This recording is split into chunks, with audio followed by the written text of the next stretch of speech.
What's up guys, welcome to today's video. We are going to be going in a deep dive of history of Kevin Pack, but we're talking car history this time. So we're going to go through all the cars that I've ever owned and also rate them 1 to 10, what my experience is like been with each and every one of them, and hopefully it'll give you guys some reference of like what it's like to drive these cars as well. And if you're looking to buy any of these, it'll give you some good feedback.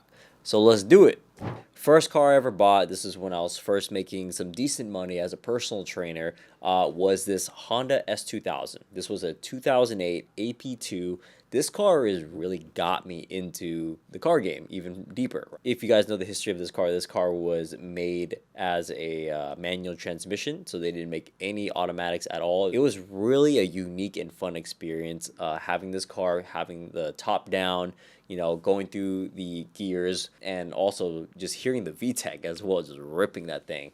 You know, the car wasn't obviously super fast. I think the horsepower is only like 220 or something like that, nothing crazy. They're so up in value right now, they're so expensive, so you could find one with 100k miles on it and still selling for nearly $30,000. And around the time that I bought it, they were going for like $15,000-$20,000, something like that. If anybody wants to experience a good car to really get into and get them into the car game, I highly suggest a Honda S2000. I'm gonna give this car a solid 9 out of 10.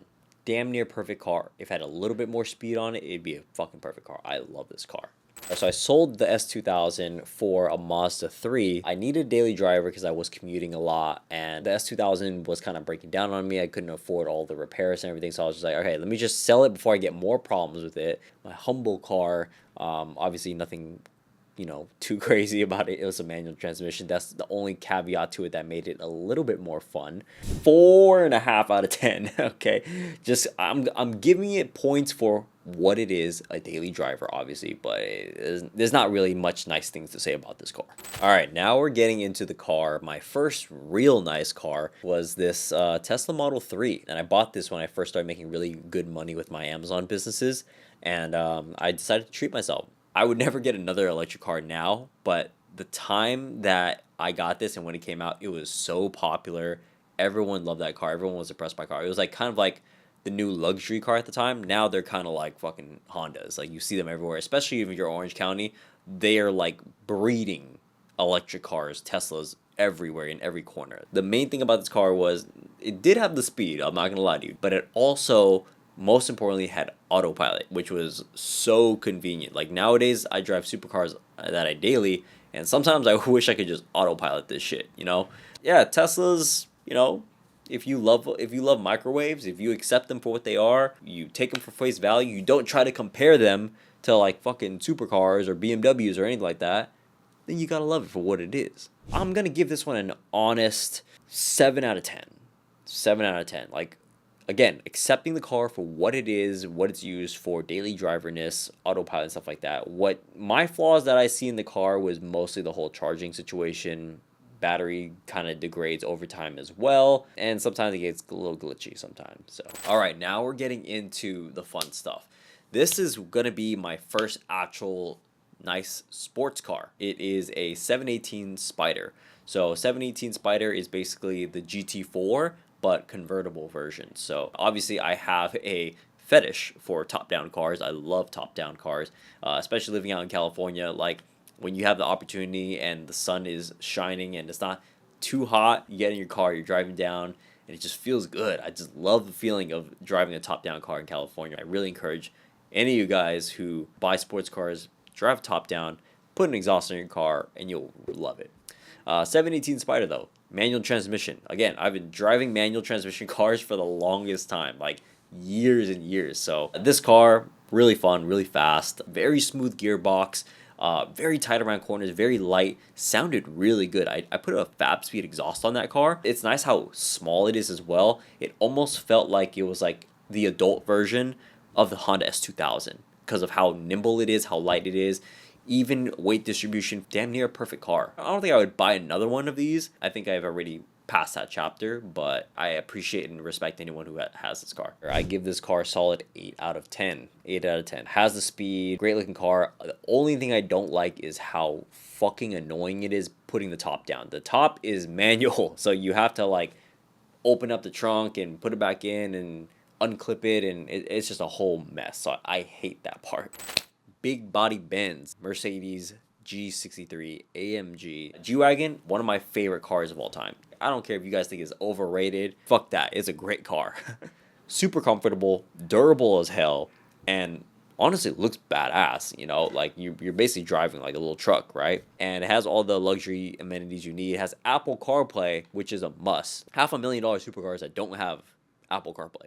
I would 1000% get another G-Wagon because they're just so reliable, unbeatable. Values are great on these cars as well. They're sitting right now in the market around like a good 150 for used models, and they're probably not going to go much lower than that, to be honest, right?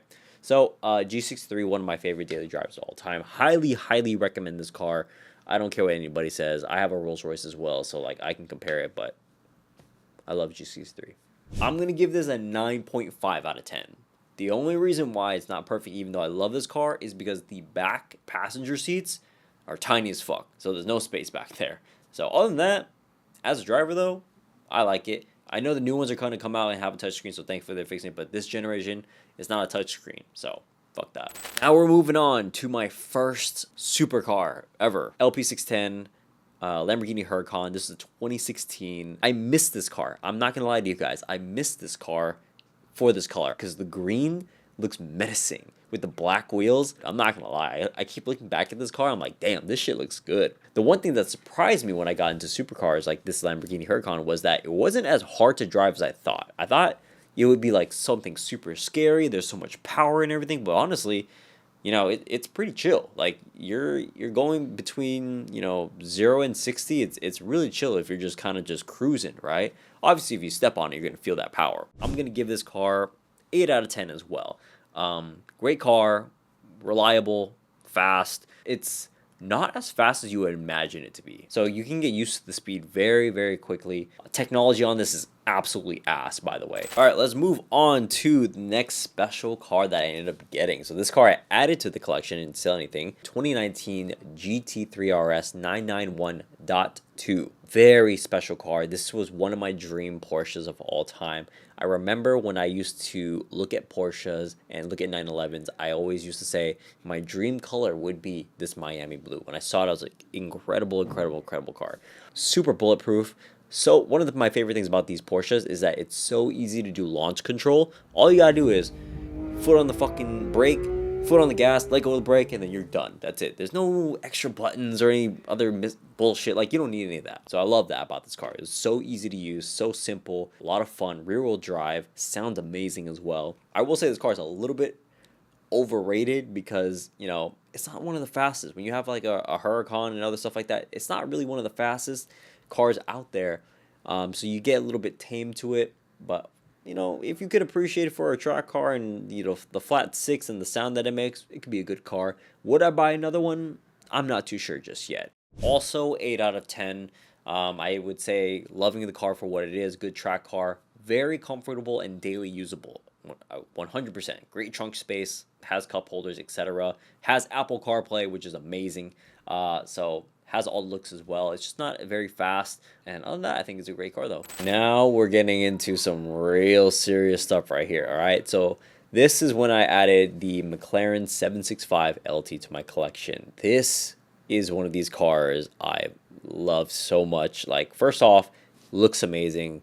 Doors go up. This is easily one of the fastest cars I've ever driven. And easily one of the sharpest cars, most planted cars. Puts down power so well, it just looks crazy. It just looks like a spaceship, right? Highly recommend the McLaren 765 LT. I also didn't have any reliability problems with it.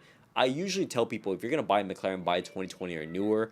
Usually those are pretty reliable, and I love that car. I would easily 100% buy another one of these. Shit, I'll give this car damn near a 10 out of 10. I'm gonna give it like a 9.7. Looks great. Sounds great, drives amazing, fast as shit. You never get used to the speed on this car. The build quality isn't the greatest, I will say that. Like, things are flapping around, things aren't really sturdy. So moving on to the fucking pinnacle, the Big Daddy Lambo of all time. This is why I got rid of the Huracan, I got rid of the G-Wagon, put it in towards the Lamborghini Aventador SVJ Roadster. Amazing car. Just, what can I say? drives like shit. Single clutch transmission, just awful. Is so loud, sounds amazing, brings so much presence. I've never had a car bring so much more attention or presence than this car. This car is such a show car. Not very much a driver's car. On the Lamborghini Newport website and seeing it's for sale, $600,000-$700,000, and I'm just sitting there wondering, how the fuck am I ever gonna afford this thing? You know, like it's just such a far-fetched number that doesn't even seem realistic. Like that's a house right there. Fast forward a few years later, locking it down my business, I was able to actually have the opportunity to buy one. I was like, holy shit! So this is definitely like it was a big moment for me, and I love this car for what it is. 9 out of 10. Right, no car is perfect. Great show car, great sound, looks amazing. It's just not comfortable as hell. Single transmission could beat the hell out of you.